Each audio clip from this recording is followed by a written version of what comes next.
How to create Amazon Flex account in Canada. So hey everyone, welcome back to the channel. So in this video I'm going to talk about or show you how you can create an Amazon Flex account.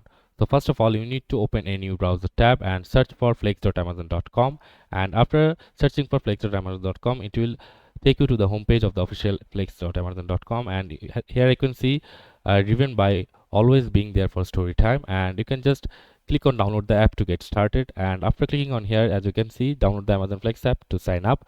The Amazon Flex app is only available for mobile devices. Search for Amazon Flex on the Apple Store and on Google Play, or scan the respective device QR code to be directed to the final process.